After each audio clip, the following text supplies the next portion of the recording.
Hello friends, आप लोग कैसे हैं? हम उम्मीद करते हैं आप लोग स्वस्थ होंगे, अच्छे होंगे। वेलकम है आपका प्रज्ञान 23 क्लासेस पर। अभिनंदन है, स्वागत है, वंदन है।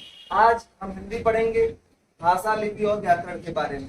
भाषा क्या होता है, लिपि क्या होता है और हिंदी व्याकरण के बारे में कुछ बेसिक से जानकारी देंगे आपको। आइए देखते हैं भाषा, लिपि और व्याकरण। भाषा क्या होता है, लिपि क्या होता है और व्याकरण क्या होता है। आइए देखते हैं भाषा, लिपि और व्याकरण के बारे में। पहले हम भाषा देखेंगे। भाषा, भाषा क्या होती है? भाषा अपने विचारों को आदान प्रदान करने का जरिया होता है। भाषा अपने विचारों को आदान प्रदान करने की जरिया होती है। जिस भाषा से किसी को हम बोलकर अपने विचारों को व्यक्त करते हैं और उनके विचारों को हम सुनकर अपनाते हैं या लिख कर पढ़ते हैं या लिखकर हम किसी को अपनी बात समझाते हैं या उनका पढ़कर समझते हैं, वो भाषा कहलाती है। आइए भाषा का परिभाषा देखें।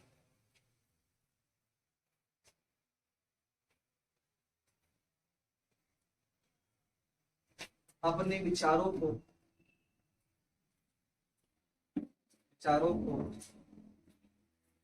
आदान प्रदान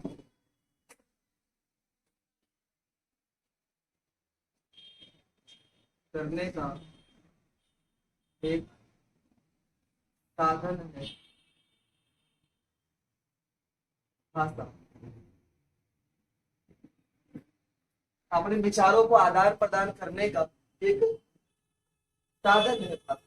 भाषा कोई भी हो सकती है, वो भाषा हिंदी भी हो सकती है, वो भाषा मराठी भी हो सकती है, वो भाषा तेलुगु भी हो सकती है, वो भाषा कोई भी हो सकती है। जिस भाषा से हम अपने विचारों का आदान प्रदान करते हैं, दूसरों के विचारों को हम सुनते हैं, अपने विचारों को सुनाते हैं और उनकी बातों को समझते हैं, वे भाषा कहलाती है। भाषा के बाद हम चलते हैं, ये तो भाषा हो गई। एक मातृभाषा होता है। देखिए मातृभाषा क्या होती है?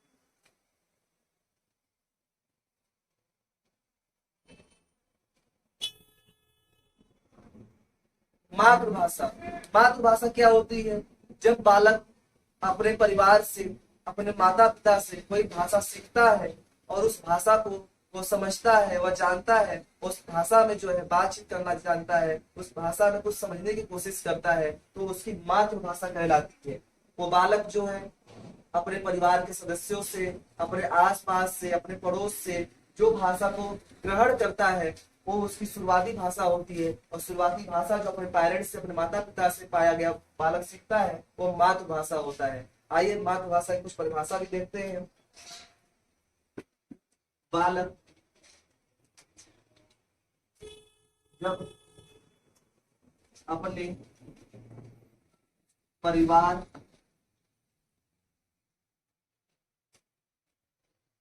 से भाषा को ग्रहण करता है,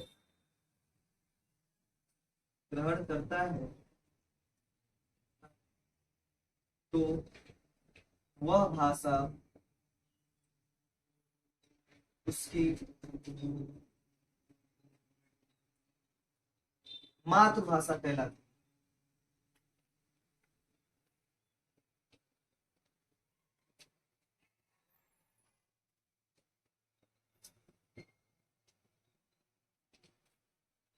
देखिए, बालक जब अपने परिवार से भाषा को ग्रहण करता है, वह भाषा उसकी मातृभाषा कहलाती है। यदि उसके माता पिता हिंदी बोलते होंगे तो उसकी मातृभाषा हिंदी हो जाएगी। यदि उसके माता पिता उर्दू बोलते होंगे तो उसकी मातृभाषा उर्दू हो जाएगी। अगर भोजपुरी बोलते होंगे तो उसकी मातृभाषा भोजपुरी हो जाएगी। और मातृभाषा बालक का सबसे आसान भाषा होता है। वह मातृभाषा में सभी चीजों को सीखने का प्रयास करता है। जितना आसानी से उसको मातृभाषा में कुछ भी समझ में आता है, उतना अन्य भाषा में नहीं समझ में आता है। क्योंकि मातृभाषा वो जन्म से ग्रहण करता है और अपने माता पिता से ग्रहण करता है। जो माता पिता उसके आस पास पड़ोस में बोला जाएगा, वो उसकी मातृभाषा बन जाता है। आइए हम तीसरा पॉइंट चलते हैं, राष्ट्रभाषा। राष्ट्रभाषा क्या होता है?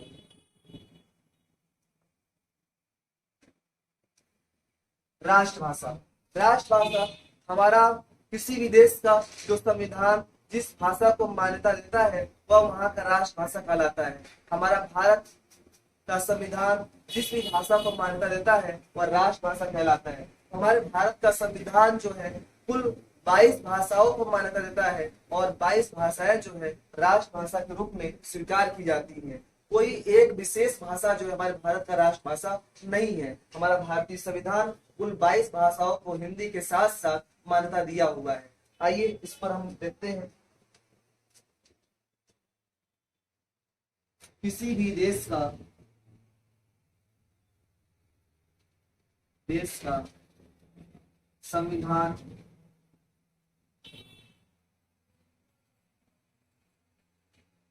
इस भाषा को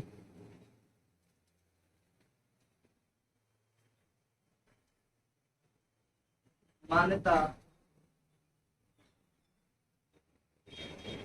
प्रदान करता है तो वह वहाँ की मातृभाषा होती है।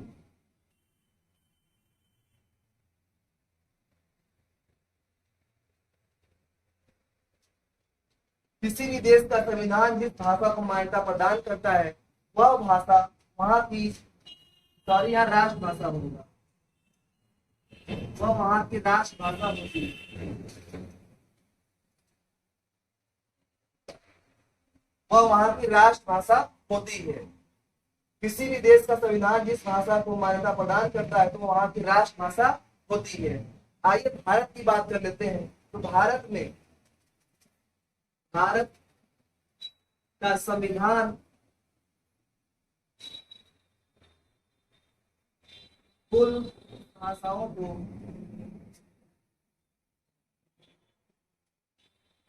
कुल 22 भाषाओं को मान्यता प्रदान करता है।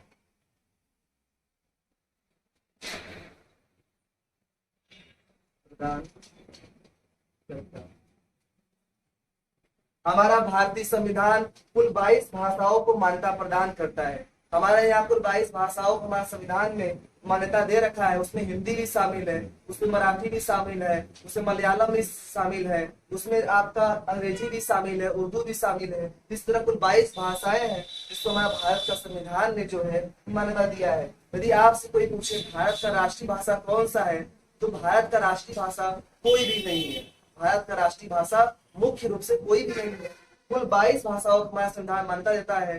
हिंदी हमारे भारत का राष्ट्रभाषा अभी तक घोषित नहीं किया गया है। हिंदी को अभी तक राष्ट्रभाषा के रूप में स्वीकार नहीं किया गया है। सरकारें काम कर रही हैं, करना चाहिए, लेकिन अभी तक नहीं किया गया है। यदि अभी तक पूछा जाए कि भारत का राष्ट्रभाषा क्या है तो भारत का राष्ट्रभाषा कुल 22 भाषाएं संविधान जिसको मान्यता देता वही राष्ट्रभाषा है। हिंदी कोई राष्ट्रभाषा अभी तक घोषित नहीं किया गया है। आइए आगे देखते हैं।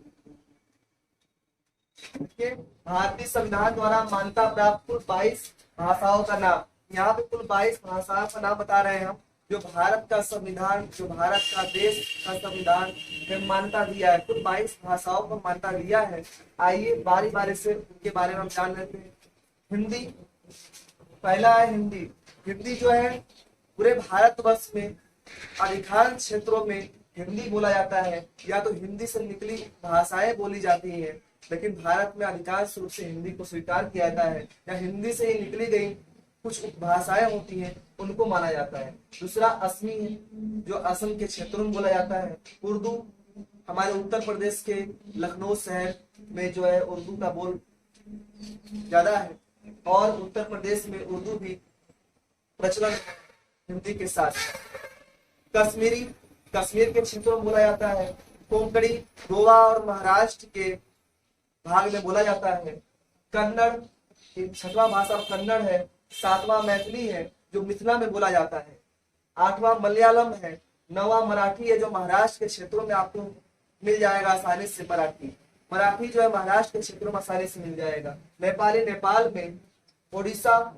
ओडिया आपको उड़ीसा में मिलेगा। पंजाबी पंजाब मिल जाएगा। और 13वां जो संस्कृत है, संस्कृत जो है 13वां जो है संस्कृत है। और संस्कृत हमारी जननी है, भारतवर्ष की प्राचीन भाषा है। और इसको देव भाषा भी कहा जाता है, इसे देव भाषा भी कहते हैं। संस्कृत जो हमारी देव भाषा है, भारत का प्राचीन भाषा है, ऋषियों मुनियों संतों के द्वारा ये बताई गई भाषा। इसी भाषा में हमारे बड़े बड़े ऋषि, बड़े बड़े संत, बड़े बड़े महात्मा जो है अपने प्रवचन दे गए, हमें ज्ञान दे गए। संस्कृत जो है हमारी जो प्राचीन भाषा है। और आइए देखते हैं 14वां संथाली, फिर 15वां जो है सिंधी है, सिंध के क्षेत्रों में बोला जाता है। 16वां तमिल है, जो तमिलनाडु के क्षेत्रों में बोला जाता है। तेलुगु, बोडो, डोगरी, बंगाली, बंगाली आपको बंगाल के क्षेत्रों में आपको आसानी से मिल जाएगा सुनने के लिए। गुजराती, गुजरात राज्य का सबसे प्रसिद्ध भाषा गुजराती है, वहां पे गुजराती अधिक लोग बोलते हैं गुजरात में। और मणिपुरी, मणिपुर में आपको मणिपुरी सुनने को मिल जाएगा। ये रहा कुल 22 भाषाओं का नाम जो हमारा भारतीय संविधान ने मान्यता दे रखा है। और इन 22 भाषाओं का जो है हमारे संविधान के अनुसूची में शामिल किया गया है। और एक विशेष बात, अभी तक अंग्रेजी को हमारे भारतीय संविधान की अनुसूची में शामिल नहीं किया गया है, और इसमें आपको अंग्रेजी नहीं दिख रहा होगा, क्योंकि कुल 22 भाषाओं जिसमें मान्यता दिया गया है उसमें अंग्रेजी शामिल नहीं है। आइए नेक्स्ट देखते हैं दूसरा। आइए देखते हैं राजभाषा। राजभाषा क्या होता है? राजभाषा शासन जिस भाषा में अपना कार्य करता है, शासन जिस भाषा में अपना कार्य करता है वह राजभाषा कहलाता है। शासन जिस भाषा में अपना कार्य करेगा वह राजभाषा कहलाता है। राष्ट्रभाषा, राष्ट्रीय भाषा और राजभाषा में अंतर है। राष्ट्रभाषा जिसे राष्ट्र पूरा राष्ट्र स्वीकार करता है, लेकिन राजभाषा शासन जिस भाषा में अपना कार्य करता है वह राजभाषा कहलाता है। देखिए, शासन जिस भाषा में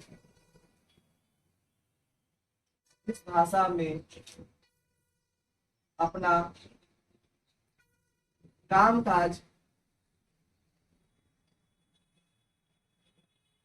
करता है उसे राजभाषा।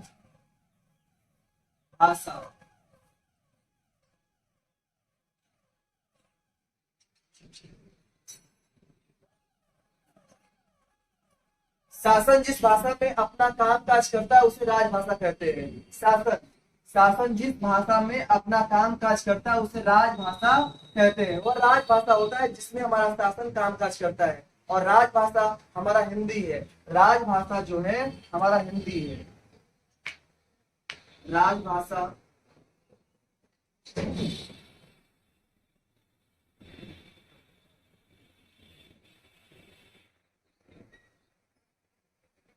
राजभाषा जो है हिंदी है। राजभाषा हमारा जो है हिंदी है। भारतीय संविधान के अनुसार अनुच्छेद 343 के अनुसार भारत के शासन में जो शासन जो है काम काज जो करता है उसे हम राजभाषा कहते हैं। और भारतीय संविधान अनुच्छेद 343 के तहत हमें हिंदी को मान्यता दिया गया, राजभाषा के रूप में जो है स्वीकार किया गया है। आइए देखते हैं भारतीय संविधान अनुच्छेद 343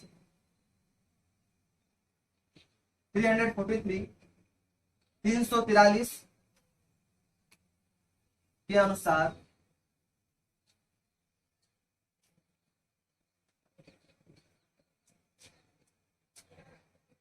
हिंदी को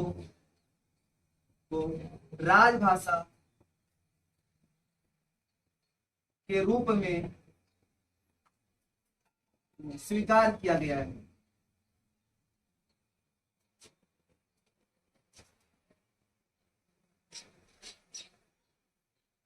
अनुच्छेद 343 के अनुसार हिंदी को राजभाषा के रूप में स्वीकार किया गया। हमारे संविधान का अनुच्छेद नंबर 343 के अनुसार जो हिंदी को राजभाषा के रूप में स्वीकार किया गया, मतलब कि शासन जो हमारा होगा वो हिंदी में कामकाज करेगा और उसी को हम राजभाषा कहेंगे। तो राजभाषा आपका हिंदी हो गया। और राष्ट्रभाषा आपका इस समय मुख्य रूप से कोई नहीं है, कुल 22 भाषाओं को मान्यता दिया गया है, इसलिए राष्ट्रभाषा हम किसी विशेष भाषा का नाम नहीं ले सकते। लेकिन राजभाषा हमारा हिंदी है, जो भारत का संविधान अनुच्छेद 343 में बताता है। आइए आगे चलते हैं। आइए देखते हैं मानक भाषा। मानक भाषा क्या होता है? किसी भी क्षेत्र में किसी भाषा में विभिन्नता होने के बावजूद, जैसे हिंदी है तो हिंदी को किसी भी क्षेत्र में तोड़ मरोड़ कर उसे बोला जाता है, तो क्षेत्रीय विभिन्नता हो सकती है। क्षेत्रीय विभिन्नता होने के बावजूद उस भाषा को एक रूप लाने के लिए, एक रूपता लाने के लिए उसे उस रूप में स्वीकार किया जाता है और उसे हम मानक भाषा कहते हैं। किसी भी क्षेत्र में विभिन्नता होने के बावजूद, क्षेत्रीय भाषाओं में विभिन्नता होने के बावजूद उस भाषा को उसी रूप में लाने के लिए, उस रूप में स्वीकार करने के लिए जो भाषा होती है वो मानक भाषा होती है। आइए देखते हैं।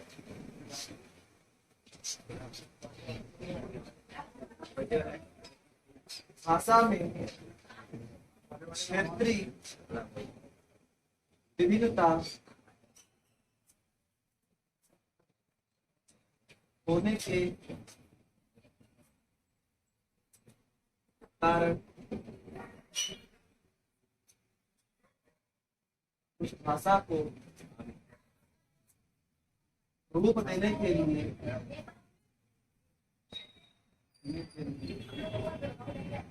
देने के लिए उस भाषा में स्वीकार किया जाता है।